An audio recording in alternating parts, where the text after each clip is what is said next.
E learning with Durgesh में आपका स्वागत है। मैं गरिमा उपाध्याय आज एक बार फिर से एक नए विषय के साथ आपके सामने आई हूँ, जिसपे हम लोग आज डिस्कशन करेंगे, जिसपे चर्चा करेंगे। हमारा जो आज का विषय है वो है भूमिगत जल, अंडरग्राउंड वाटर जो होता है। जैसा कि आप इस पे लिखा हुआ देख सकते हैं, आपको स्पष्ट हो रहा होगा। तो भूमिगत, जैसे कि हमने नदियों के बारे में जाना, और फिर वो जो है जिस तरह से कटाव करती हैं, जिस तरह से निक्षेप करती हैं, उस क्रम में जो आपके लैंडफॉर्म बनते हैं उनके बारे में अध्ययन किया। उसी क्रम में हमने विंड के द्वारा जो लैंडफॉर्म बनते हैं, इरोजनल लैंडफॉर्म होते हैं, डिपोजिशनल लैंडफॉर्म होते हैं, उसको जाना। उसी क्रम में हमारा जो अंडरग्राउंड वाटर होता है वो भी आपका कटाव के द्वारा, जो यानी कि धरातल के अंदर जो जल होता है या फिर वर्षा के माध्यम से जो जल रिस कर आंतरिक भागों में, पृथ्वी के आंतरिक भागों में जाता है, जिसको कुएं के माध्यम से या हैंडपंप के माध्यम से लोग ऊपर निकालते हैं, उसको पीने के काम में या फिर अन्य जो घरेलू आपके कार्य हैं उसमें उसका उपयोग करते हैं। तो उसके द्वारा जो है वो किस तरह से होता है, कौन कौन से उसके क्षेत्र होते हैं, उसके बारे में हम लोग जानेंगे। और इसी के साथ हम लोग ये भी जानेंगे कि जब ये जल जो है नीचे वाले हिस्से में जाता है, धरातल के नीचे, तो वो अपने साथ जब चट्टानों को या मिट्टियों को जब वो घुला लेता है, अपने आप में वो घुलन क्रिया जब होती है, तो उसमें जो है कौन कौन से आपके लैंडफॉर्म बनते हैं, यानी धरातल के अंदर। तो कौन कौन से इरोजनल लैंडफॉर्म होते हैं, उसके बाद कौन कौन से डिपोजिशनल लैंडफॉर्म होते हैं, इसके बारे में हम लोग जानेंगे। तो जो आपके लैंडफॉर्म होते हैं, विशेषकर जो भूमिगत जल होता है, उसमें उसकी शर्तें ये होती हैं कि वहां पे आपको जो मैदान हो या जो धरातल हो, जो नीचे का हिस्सा हो, वो जो है चूना प्रधान होना चाहिए। यानी कि वहाँ की जो पत्थर है, जो मिट्टियां है, उसमें लाइम स्टोन की मात्रा होनी चाहिए, या ज्यादा हो या कम हो, लेकिन लाइम स्टोन होना चाहिए। तभी जो वो जो चूना होगा वो पानी के साथ घुल के तरह तरह के आपके लैंड फॉर्म वो बनेगा। और फिर वही चीजें जब डिपॉजिट होंगी तो उससे जो आपके लैंड फॉर्म बनेंगे वो डिपोजिशनल लैंड फॉर्म होंगे। तो आज इन सब के बारे में हम लोग जानेंगे। चलिए शुरुआत करते हैं। हमारा अंडरग्राउंड वाटर। अंडरग्राउंड वाटर क्या होता है, आप लोग को पता है कि धरातल के अंदर जब वर्षा होती है, बारिश होता है, तो मिट्टियों के द्वारा विभिन्न जो क्षेत्र होते हैं, जो तल होते हैं, उसके द्वारा जल जो है रिस कर और फिर धीरे धीरे छनते छनते वो साफ हो जाता है, और फिर नीचे वो एकदम धरातल के अंदर चला जाता है। फिर उसको कुएं के माध्यम से और हैंडपंप के माध्यम से उसको ऊपर मानव द्वारा उसको निकाला जाता है, और तमाम तरह के अपने घरेलू कार्य में और पीने के लिए उसका उपयोग किया जाता है। वर्षा जल का अंश जो भूमि द्वारा सोख लिया जाता है। अभी वही चीज जो मैंने अभी आपको बताई कि वर्षा का जल, तो उसका कुछ जल जो है वो नदियों में, आपके सागर में बह जाता है, नदियों के माध्यम से सागर में चला जाता है। लेकिन कुछ जल जो है आपका वो धरती द्वारा यानी कि भूमि द्वारा सोख लिया जाता है, वो धरातल के अंदर चला जाता है, और फिर वो प्यूरिफाई होके जो है छंद के विभिन्न जो परतें होती हैं वो साफ हो जाता है उनके माध्यम से। तो वो हो गया आपका भूमिगत जल। तो ये है आपका भूमिगत जल किसे कहते हैं, मैंने आपको बता दिया। इसके बाद है, पहला आता है असंपृक्त जल मंडल। ठीक है, असंपृक्त मंडल, अनसेचुरेटेड जोन। अनसेचुरेटेड जोन में क्या होता है, इसमें जो आपका धरातल के अंदर जब पानी जल की बूंदें या जो सूखा हुआ जल होता है वो नीचे जाता है, तो उसकी जो पहली लेयर होती है वहां के माध्यम से वो सीधे नीचे चला जाता है, तो वो जो है जो मंडल होता है, जो जोन होता है, वो वहां पे नमी नहीं होती है, उसमें जो है जल की मात्रा नहीं होती है, इसलिए उसको असंतृप्त मंडल बोलते हैं। देख लेते हैं इसको। यह क्षेत्र कभी भी जल से भरा नहीं रहता, वही चीज जो मैंने अभी आपको बताई।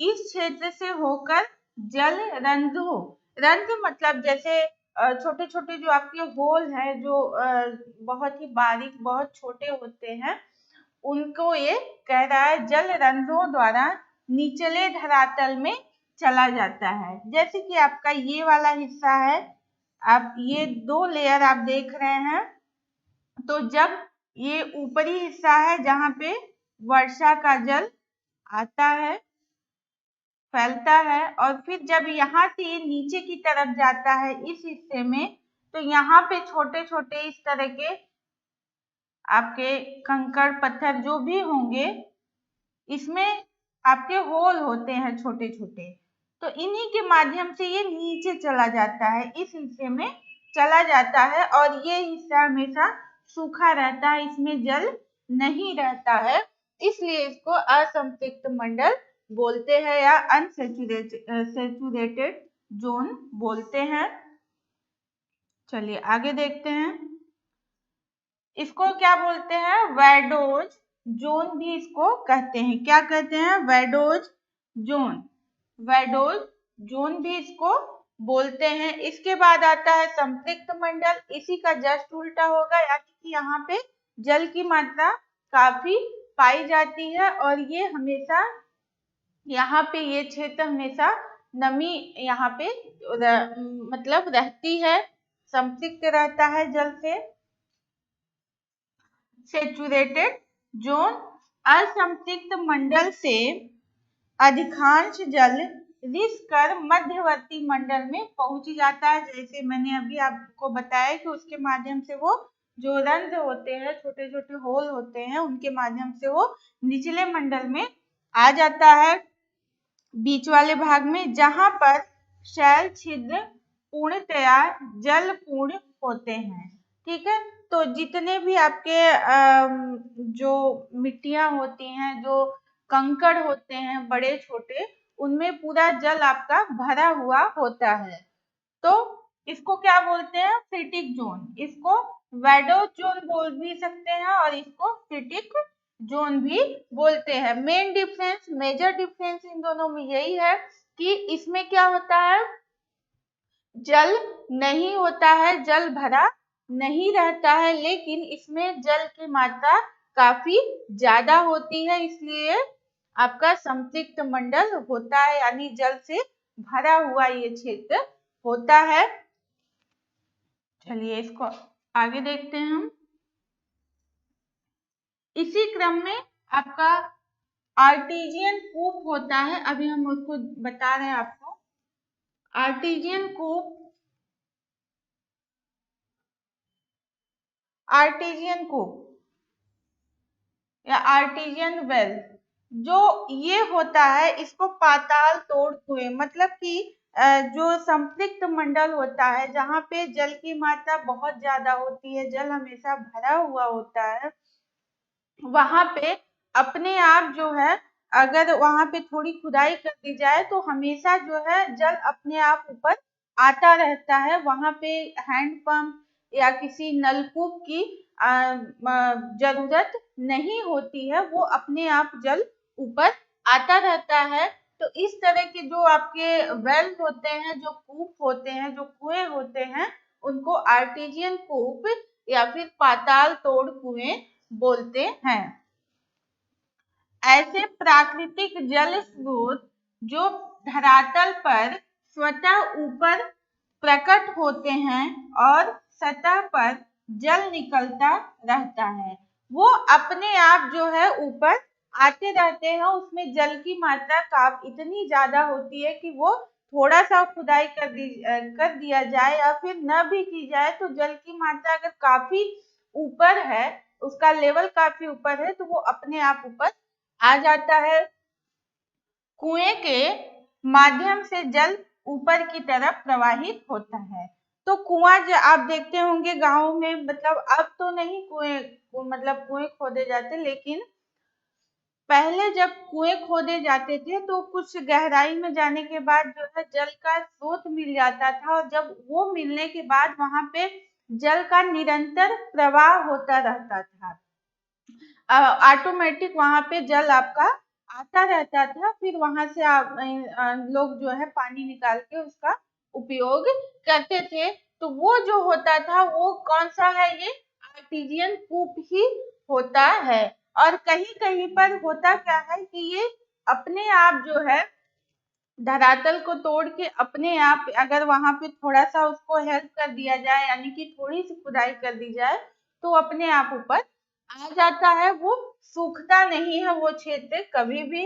इसके बाद सर्वप्रथम फ्रांस के आर्टोस में इस तरह के कुएं खोदे गए थे। तो सबसे पहले जो कुआं खोदा गया था, कौन सा कुआं, आर्टिजियन कूप, जिसे आर्टिजियन वेल बोलते हैं। सबसे पहले कहाँ पे ये इस तरह की कुएं खोदे गए थे, फ्रांस के आर्टोस में खोदा गया था, इसलिए इसका नाम आर्टिजियन कूप रखा गया है इसके नाम से। और ऑस्ट्रेलिया में आर्टिजियन कूप की यानी आर्टिजियन वेल जो है उसकी सबसे बड़ी बेसिन है। वैसे पाया तो हर जगह जाता है, हर कंट्री में पाया जाता है। जैसे आप सहारा मरुस्थल में देखें, वहां भी काफी खुदाई करने के बाद जो है इस तरह के आपके कुएं होते हैं, वहां से पानी निकाला। और पानी उपलब्ध होने का एक ही माध्यम है जो रेगिस्तान होते हैं, इस तरह के कुएं। लेकिन सबसे ज्यादा मात्रा में अगर कहीं पे इस तरह के कुएं होते हैं, आर्टिजियन कूप या आर्टिजियन वेल होते हैं, तो ऑस्ट्रेलिया में सबसे बड़ी बेसिन है, वहां पे होते हैं। ये इसका सबसे सही एग्जाम्पल आप दे सकते हैं। आगे चलते हैं। आर्टिजियन कूप, ये देखिए इस तरह से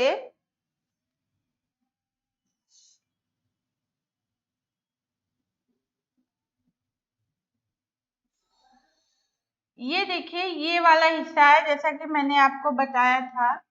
ये इसमें जो है आपका जल का ये क्षेत्र नहीं है, इसमें आपको मिट्टी और जो कंकड़ होते हैं उनके लेयर आपको दिखेंगे, ये आप देख सकते हैं। और ये वाला कंकड़ पत्थर होते हैं, इनके माध्यम से जल रिसकर इस वाले, ये आपका सेचुरेटेड जोन है, जहां पर की जल आपका भरा हुआ होता है। और जब यह खुदाई करके इस हिस्से तक यहाँ तक पहुंचा जाता है, तो जब एक बार यहाँ से जल ये यहाँ पे निकलने लगता है, तब ये निरंतर ही प्रवाहित होता रहता है और इस तरह से फव्वारे की तरह निकलता है। या फिर जब कुएं में खुदाई की जाती है तो वो काफी गहरा होता है, वहां पे किस तरह से निकाला जाता है। आप लोग विलेज यानी गांव के क्षेत्र से बिलोंग करते होंगे ज्यादातर लोग, तो आप लोग देखे होंगे उसको निकालने का तरीका होता है, कैसे निकालते हैं। तो ये है आपका आर्टिजियन कूप, इसमें आप बना हुआ देख सकते हैं। ये वाला हिस्सा जैसा मैंने अभी बताया कि ये वाला जो हिस्सा होता है ये अनसेचुरेटेड जोन होता है, जहां पर कि आपका यहाँ पे जल नहीं होता है, और इस हिस्से में जल होता है। यहाँ पे ये देखिए आप देख सकते हैं भरा हुआ। और फिर जब यहाँ पे खुदाई के द्वारा यहाँ पे इस स्रोत तक, यहाँ तक इस हिस्से तक पहुंचा जाता है, तो एक बार जल निकलने के बाद इसमें निरंतर ये निकलता रहता है। या फिर कुएं में आप जो है आप तो देखे ही होंगे गांव के क्षेत्र में, मतलब जब खुदाई होती है तो एक बार जल आने के बाद निरंतर उसमें कई सालों तक जल निकलता रहता है। तो ये है आपका आर्टिजियन कूप, पाताल तोड़ कुएं इसको बोलते हैं। आगे देख लेते हैं। आगे देखिए ये है नेचुरल तरीके से निकाला जाता है ये। यहाँ पे भी हर जगह आपको इस तरह के कुएं या हैंडपंप जो भी है, जिस तरीके से इसको ऊपर लाया जाता है, इस तरह से आप देख सकते हैं हमेशा ऐसे ही निकलता रहता है। चलिए आगे देखते हैं। तो ये हो गया आपका आर्टेजियन कूप।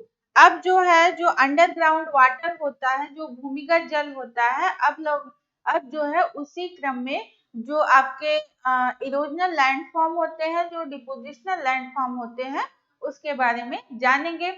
मैंने पहले भी बताया था कि भूमिगत जल में अगर लैंडफॉर्म बनते हैं तो पहली शर्त होती है वहां पे कि चूने की चट्टानें होंगी या लाइमस्टोन की चट्टानें होंगी, तभी वो जो है घुलन क्रिया द्वारा घुल के नए नए तरीके के अलग अलग तरीके के लैंडफॉर्म का निर्माण करेंगे। चलिए इसको देख लेते हैं। भूमिगत जल से बनी स्थलाकृतियों को कार्स्ट स्थलाकृतियां कहते हैं। ठीक है, इसको कार्स्ट स्थलाकृतियां मतलब ये बनती है, जो बनती है इनको इस तरह की स्थलाकृतियां कार्स्ट स्थलाकृतियां या कार्स्ट लैंडफॉर्म बोलते हैं। और ये युगोस्लाविया, पूर्व युगोस्लाविया, ये युगोस्लाविया जो है कुछ कंट्री संयुक्त रूप से इनको एक नाम दे दिया गया है। तो यहाँ पे इसलिए ये फेमस है, ये आपके भूमध्य सागर के किनारे आपको ये देखने को मिलेंगे कि इसलिए ये फेमस है क्योंकि यहाँ पे चूने की चट्टान, इसके धरातल में चूने की चट्टानें या लाइमस्टोन काफी मात्रा में होता है। इसलिए इस तरह के जो लैंडफॉर्म होते हैं यहाँ पे देखने को मिलते हैं और इसी के नाम पे इसका नाम रखा गया है कार्स्ट स्थलाकृतियां। तो पूर्व युगोस्लाविया के एड्रियाटिक तट, यानी एड्रियाटिक यानी भूमध्य सागर, भूमध्य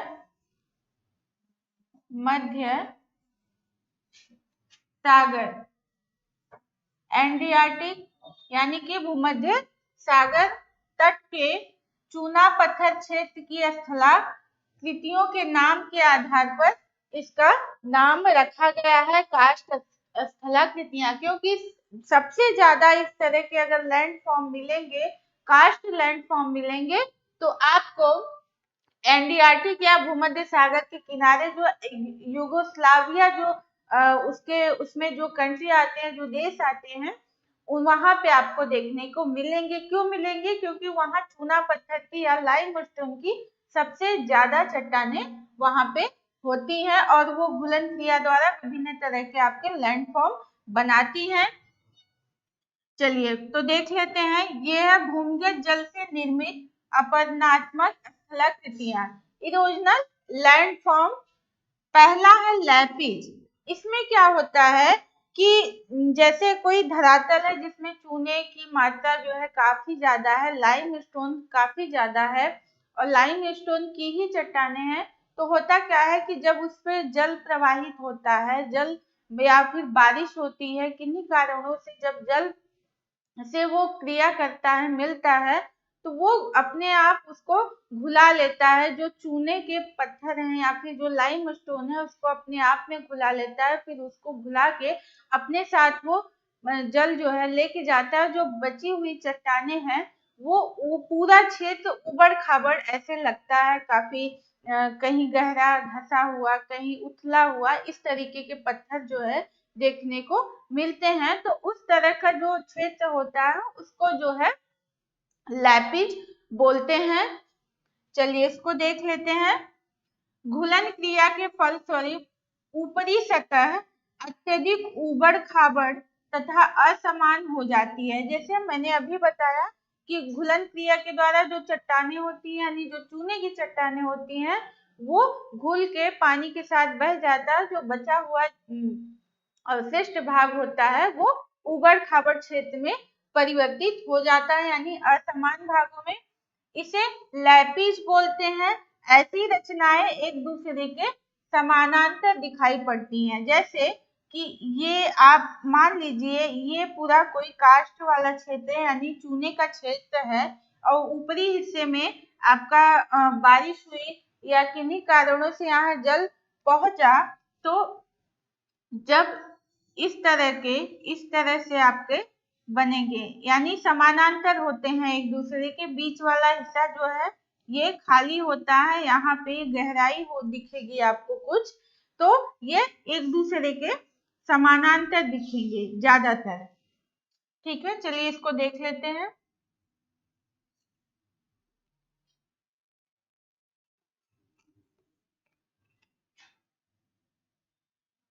ये देखिए इस तरह के आपके लैपिज होंगे, एक दूसरे के समानांतर है ये, और बीच में ये आपको खड्डे या गहराई थोड़ी दिखेगी, यानी कि बीच वाला जो हिस्सा है इसका अपर्दन हो गया है, जो जल है उसके द्वारा यहाँ की जो चूने की चट्टाने हैं उसको घुलाकर अपने साथ वो लेके चली गई है, और जो बची हुई चट्टाने इस तरह से ये उबड़ खाबड़ क्षेत्र में आपको दिखेंगे। यहाँ चलना बहुत ही ज्यादा मुश्किल होता है, कहीं पे ये छोटे होते हैं, कहीं पे आपको थोड़े बड़े दिखेंगे, तो इस तरह से ये दिखते हैं। इनको क्या बोलते हैं?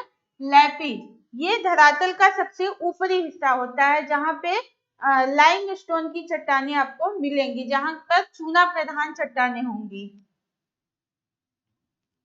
चलिए आगे देखते हैं। अगला जो है आपका घोल रंध्र या सिंक होल।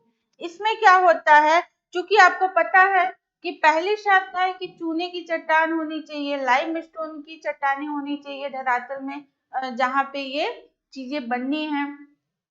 तो जब जल से क्रिया होगी, घुलन क्रिया होगी, तो धीरे धीरे जो है वो होल की तरह, छोटे छोटे छोटे या बड़े होल की तरह वो बन जाएंगे। देखिए चूने की चट्टान वाली प्रदेशों में ऊपरी सतह पर जब वर्षा का जल आता है तो CO2 गैस के साथ मिलकर वह सक्रिय घोलक बनकर संधियों के माध्यम से घुलनशील तत्वों को घुलाकर निकाल लेता है। कहने का मतलब ये है कि जैसे ये चट्टानें आपकी यहाँ वहाँ जगह जगह पड़ी हुई हैं, तो इसमें जो होल होते हैं, जो छोटी छोटी संधियां होती हैं जिनके माध्यम से एक दूसरे से चट्टानें जुड़ी होती हैं, उसमें जो है आपके जल पहुंचते हैं, और फिर CO2 से क्रिया करके कार्बन डाइऑक्साइड से गैस से के साथ क्रिया करके वो चट्टानों को, यानी चूने की चट्टानों को अपने साथ वो घुला लेते हैं, और उसके बाद संधि विस्तार से छिद्रों का विकास होता है। यानी कि जैसे आप इस तरह से ले लें, यहाँ पे है या फिर यहाँ पे है, तो यहाँ से जब आपका जल पहुंचेगा तो ये बढ़ते बढ़ते या ये इतना बड़ा हो जाएगा। इस तरह के आपके छिद्रों यानी होल का विकास हो जाएगा, काफी वो बड़े हो जाएंगे। तो सबसे पहले जो बनता है वो है सिंक होल, और ये आपको हम क्रम से बता रहे हैं क्योंकि ये सभी एक दूसरे से जुड़े हुए हैं, एक दूसरे के बिना इनका निर्माण पॉसिबल नहीं है। चलिए आगे देखते हैं कि ये किस तरह से दिखते हैं। ये देखिए इस तरह से आपके ये दिखेंगे, जब ये आपका छोटा सा हिस्सा दिख रहा है, इस तरह से जब संधियों का विकास हो जाता है, मतलब कि आप यहाँ पे इस तरह से कह सकते हैं कि यहाँ पे कोई संधि रही होगी, और जब यहाँ पे जल पहुंचा होगा तो घुलन क्रिया होते होते, घुलते घुलते ये इतना ज्यादा ये बढ़ गया है, ये होल इतना बड़ा हो गया है, तो इसको बोलते हैं सिंक होल। आप इसमें देख सकते हैं इसको। चलिए आगे देखते हैं। तो ये हो गया आपका सिंक होल। अगला है डोलाइन। डोलाइन में क्या होता है, जब घोल रंध्र यानी कि जो आपके सिंक होल हैं वो काफी बड़े हो जाते हैं, या कई आपके सिंक होल जब आपस में मिल जाते हैं, तब क्या बनता है? डोलाइन बनता है। इसको देख लेते हैं। डोलाइन घोल रंध्रों या छिद्रों का अत्यधिक विस्तार हो जाता है तो उन्हें डोलाइन बोलते हैं। सिंपल सी बात है, जब कई आपके सिंक होल मिल जाएंगे या उन्हीं का बहुत ज्यादा विस्तार हो जाए तो वो क्या कहलाएंगे? डोलाइन कहे जाते हैं। इसके बाद है युवाला, और जब कई तरह के आपके डोलाइन मिलेंगे तब जो उससे भी बड़ा क्षेत्र जो बनेगा या उससे भी बड़ा क्षेत्र का जो निर्माण होगा उसे युवाला बोलते हैं। और देखने में आपको ये किसी मैदान या घाटी जैसा दिखेगा, लेकिन बनने का प्रोसेस इसका यही होता है और इसका नाम भी अलग है। हालांकि देखने में वो एक घाटी या प्लेन मैदान जैसा वो दिखेगा, लेकिन वास्तविक रूप में वो क्या होता है, डोलाइन का ही भाग होता है। कई डोलाइन जब मिल जाते हैं, या इसको हिंदी में शकुंड बोलते हैं, शकुंड मिल जाते हैं, तब जो है आपके इस तरह का ये यू वाला बनता है। निरंतर घोलीकरण के फलस्वरूप कई डोलाइन मिलकर एक देहदाकार गर्त का निर्माण करते हैं। तो वही मैंने बताया, देखने में ये घाटी जैसा लगेंगे, लेकिन ऐसा वास्तव में होता नहीं है। इनको बोलते हैं ज्वाला। चलिए अब इसको देख लेते हैं।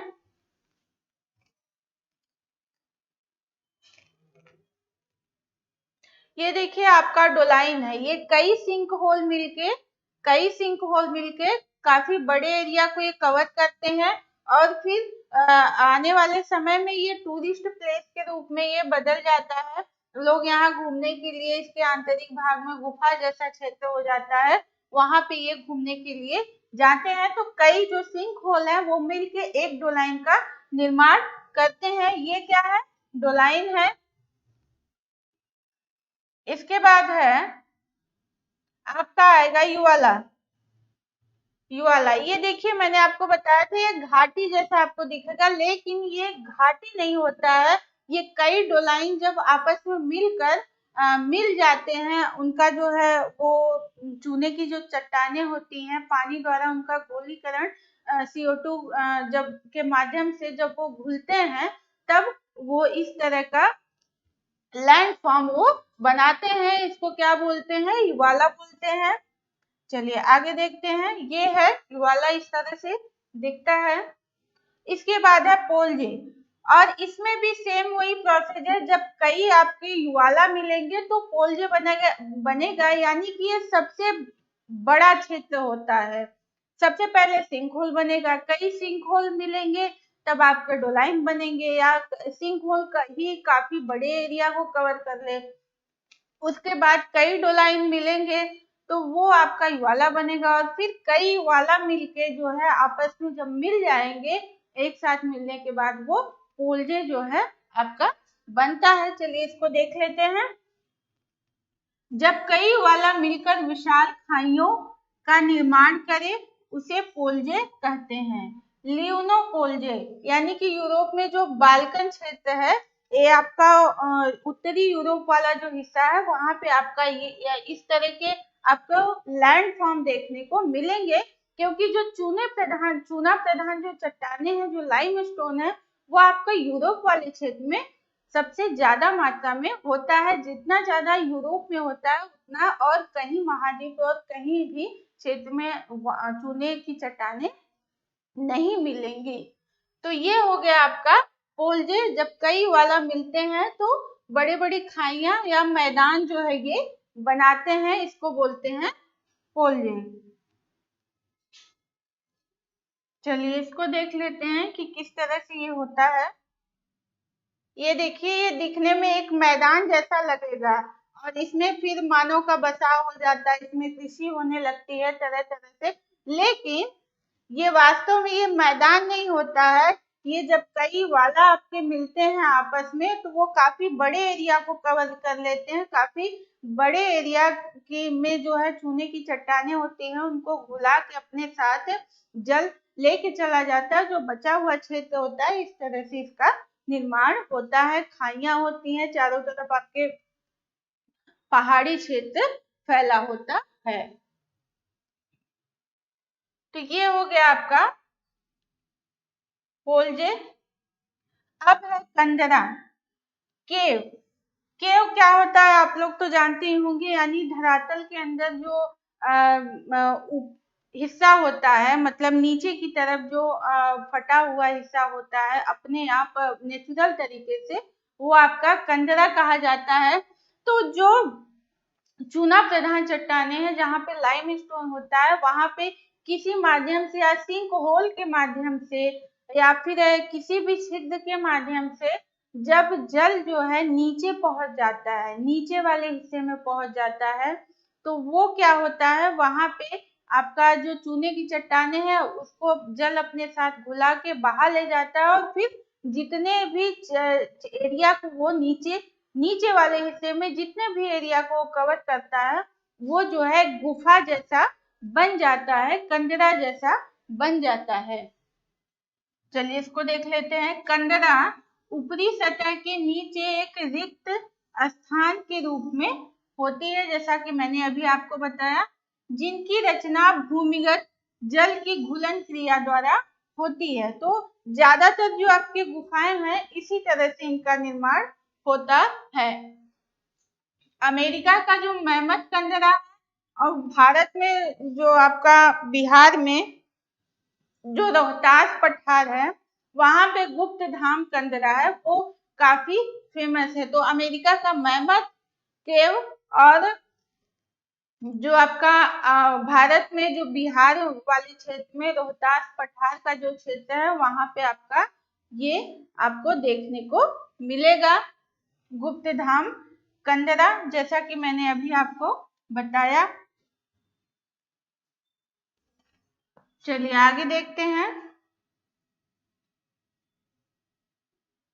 ये देखिए इस तरह से मैंने पहले भी बताया कि ये आपको यहाँ पे कोई भी स्थान मिल जाए या कोई सिंक होल मिल जाए, कुछ भी छिद्र मिल जाए, इसके माध्यम से जल जब यहाँ पहुंचता है, जितने एरिया को ये कवर करता है, जितने एरिया के क्षेत्र को लाइमस्टोन को ये अपने आप में घुला लेता है घुलन क्रिया द्वारा, वो पूरा जो है खाली स्थान होता है, तो ये कंदरा का यानी गुफा का निर्माण होता है। चलिए आगे देखते हैं। ये देखिए इस तरह से आप देख सकते हैं, इसमें ये गुफा है, इस तरह से आपका दिखेगा। आगे देखते हैं। अगला है अंधी घाटी या ब्लाइंड वैली।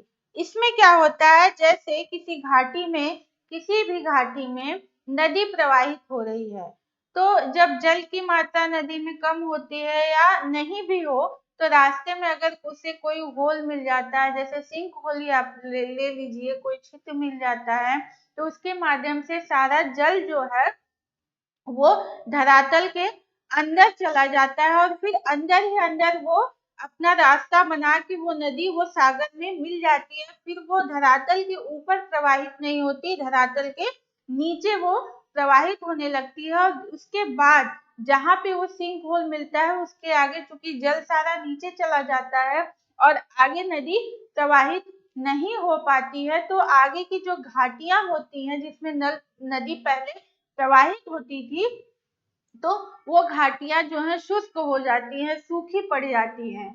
तो वो जो घाटी होती है उसको अंधी घाटी या ब्लाइंड वैली के नाम से जाना जाता है। अंधी घाटी, जब विलयन दंड नदी प्रवाह मार्ग के बीच में आ जाते हैं तो पूरी नदी उसमें गिरकर विलीन हो जाती है। जैसे मैंने अभी बताया कि जो आपके सिंक होल होते हैं, अगर वो मिल जाए रास्ते में तो सारा नदी का जो जल है वो उस सिंक होल के माध्यम से निचले वाले हिस्से में वो चला जाएगा। बाद में पाताली नदियों का रूप लेकर, यानी कि धरातल के अंदर जो नदी प्रवाहित होती है, धरातल के अंदर ऊपर वाले हिस्से में नहीं, नीचे वाले हिस्से में जो प्रवाहित होती है वो पाताली नदी होती है और फिर वो आंतरिक भाग से ही सागर में मिल जाती है। तो जो आगे बची हुई जो घाटी होती है जहाँ पे नदी प्रवाहित नहीं होती उसको अंधी घाटी या शुष्क घाटी या ब्लाइंड वैली बोलते हैं। आगे देख लेते हैं।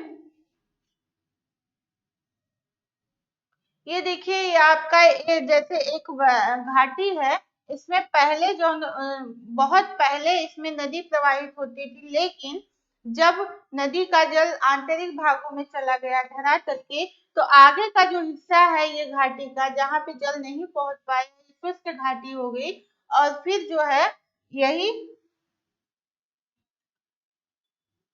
और फिर यहाँ पे मानव का बसाव जो है वो शुरू होने लगेगा और फिर इस तरह की जो घाटियां होती हैं उसको ब्लाइंड वैली या अंधी घाटी बोलते हैं इस तरह से। लेकिन ऐसा नहीं है कि सारी घाटियां ऐसी हैं जहाँ पे आपको जल प्रवाहित होता हुआ नहीं मिलेगा, तो वो सारी अंधी घाटियां ब्लैंड वैली होंगी, ऐसा नहीं है। कहीं कहीं पे जहाँ पर चूने की चट्टानें आप होंगी वहां पे ये कंडीशन होगी, तब इस तरह के आपको लैंडफॉर्म देखने को मिलेंगे। चलिए आगे देखते हैं। आगे है, तो ये हो गया हमारा इरोजनल लैंडफॉर्म। सबसे पहले क्या बनता है? लैपिज। लैपिज के बाद सिंकहोल बनता है, सिंकहोल के बाद डोलाइन बनता है, डोलाइन के बाद युवाला बनता है, युवाला के बाद पोल्जे बनता है, पोल्जे के बाद आपका कंदरा बनता है या केव बनता है, केव के बाद आपका अंधी घाटी या ब्लाइंड वैली बनता है, यानी शुष्क घाटियां, सूखी हुई जो घाटियां होती हैं। अब हम लोग, ये तो हो गया आपका रीजनल लैंडफॉर्म, यानी कि जो भूमिगत चट्टान, भूमिगत जल है, जो आपके अंडरग्राउंड वाटर है, उनके द्वारा जो अपर्दन से जो आपके लैंडफॉर्म बनते हैं वो हो गए।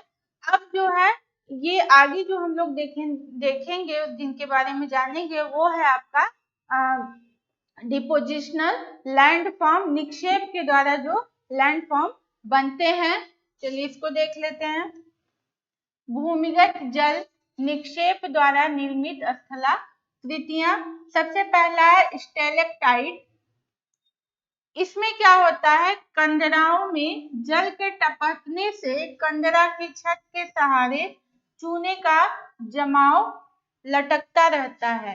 अभी हम आपको ये दिखाएंगे तो ये समझ में आ जाएगा। हो सकता है अभी आपको ये समझ में नहीं आ रहा हो। जैसे जब कोई गुफा होती है, कोई भी इस तरह से आप मान लीजिए ये गुफा है, तो ये जो चूने की चट्टाने हैं, जो चूना जो जल में जब घुलता है तो वो धीरे धीरे नीचे करके वो टपकता है, नीचे की तरफ वो आता है।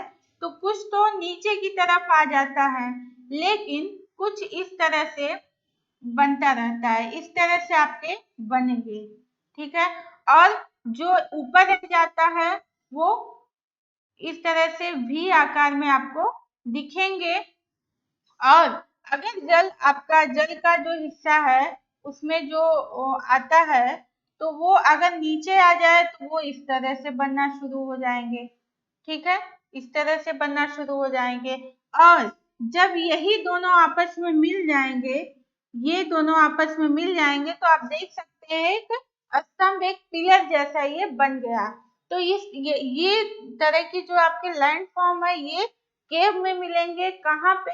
जहाँ पे चूने की चट्टाने होंगी, उस तरह के आपके केव में, गुफाओं में ये देखने को आपको मिलेंगे। तो ऊपर जो बनता है उसको स्टैलेक्टाइट बोलते हैं, और नीचे जो बनता है उसको स्टैलेक्माइट बोलते हैं। और जब इन दोनों के मिल जाने से जो पिलर बनता है उसको कंदरा स्तंभ बोलते हैं।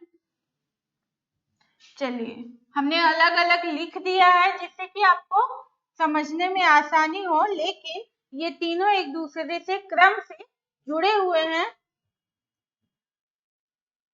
स्टेलेक्टाइट जैसा अभी मैंने आपको बता दिया कि ऊपरी हिस्से में जब जल टपकता है तो वो नीचे इस तरह से वी आकार का उसका शेप बनता है छत के ऊपर, ये है। इसके बाद है स्टेलेक्टमाइट, जैसा कि सेम वही चीजें बनती हैं, लेकिन ये जो गुफा का यानी केव का जो धरातल होता है वहां पे ये बनता है कंडरा के फर्श पर चूने के जमाव से निर्मित स्तंभ। वही चीजें मैंने बताई कि वो जो जल टपकता है तो उसमें चूने की मात्रा होती है, तो नीचे जब आने पे धीरे धीरे टपकते टपकते ये काफी बड़ा हो जाता है, ठीक है। तो ये नीचे जो होता है उसको स्टेलेक्टाइट बोलते हैं। चलिए आगे देख लेते हैं। ये देखिए, ये है आपका, इसमें आपको तीनों चीजें दिख जाएंगी। एक मिनट।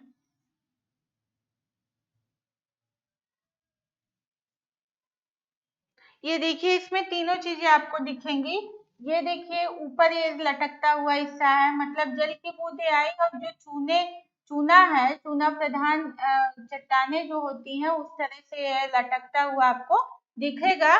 तो ये हो गया स्टेलेक्टाइट बोलते हैं इसको। और ये जो नीचे है ये स्टेलेक्टाइट है,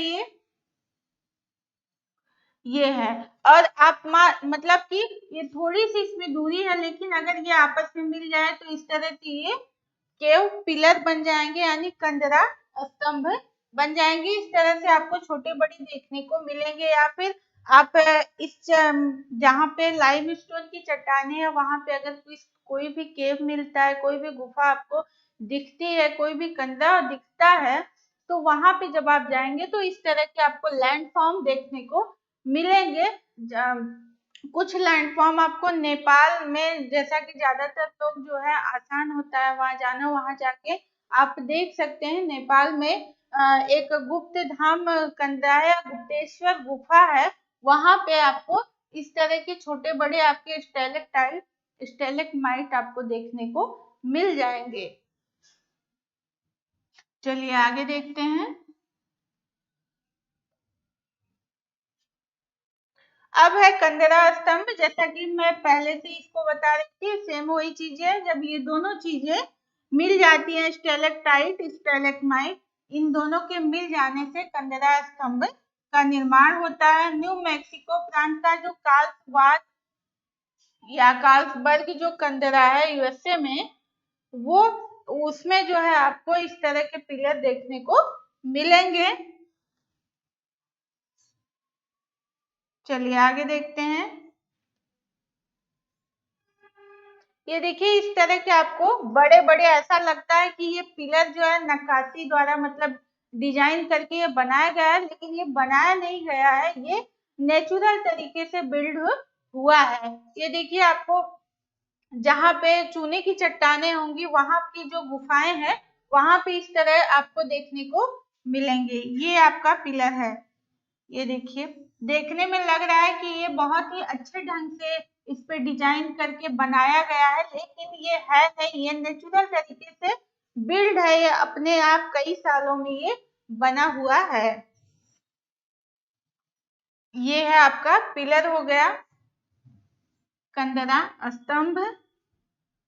चलिए आगे देखते हैं। और इसको संयुक्त रूप से इसमें आप तीनों चीजें देख सकते हैं। ये ऊपर वाला जो है लटकता हुआ स्टेलेक्टाइट हो गया। नीचे आपका यहाँ देख लीजिए स्टेलेक्टाइट हो गया। और ये दोनों जहाँ पे मिल गए इस तरह पिलर की तरह आपको ये दिखेगा।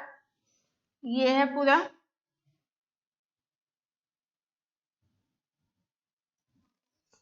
चलिए आगे देख लेते हैं।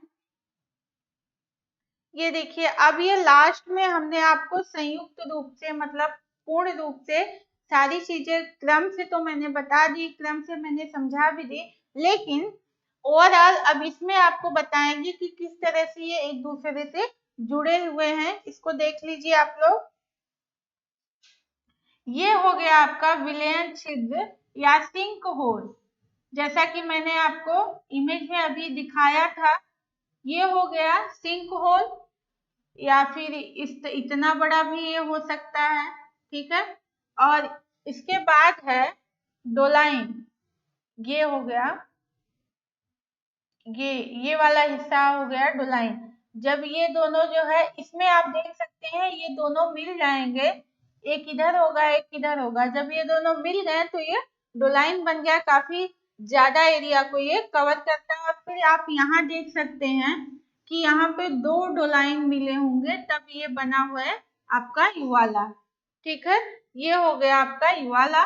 और जब कई वाला मिले होंगे, मान लीजिए इसमें आप डिवाइड कर दीजिए, एक यहाँ होगा एक यहाँ होगा, तो ये तीनों मिलके कोलजे इतनी बड़ी एक घाटी जैसी आकृति ये बनाते हैं। तो क्या हो गया, सबसे पहले सिंक होल हो गया, डोलाइन, युवाला और फिर कोलजे। ये एक साथ मैंने आपको बता दिया जिससे कि आपको समझ में आ जाए। तो ये हो गया आपका जो लैंड फॉर्म बनते हैं, अंडरग्राउंड वाटर जो होता है उसके माध्यम से जो आपके लैंडफॉर्म बनते हैं उसके बारे में हम लोग जाना, और जो अंडरग्राउंड वाटर होता है, जो भूमिगत जल होता है, वो किस किस तरह के आपके लैंडफॉर्म बनाता है, कौन से इरोजनल लैंडफॉर्म होते हैं, कौन से डिपोजिशनल लैंडफॉर्म होते हैं, उसको मैंने फिगर के माध्यम से, इमेज के माध्यम से आपको समझाने की कोशिश की। उम्मीद है आपको समझ में आया होगा। नेक्स्ट क्लास में एक नए विषय के साथ मिलेंगे। Thank you.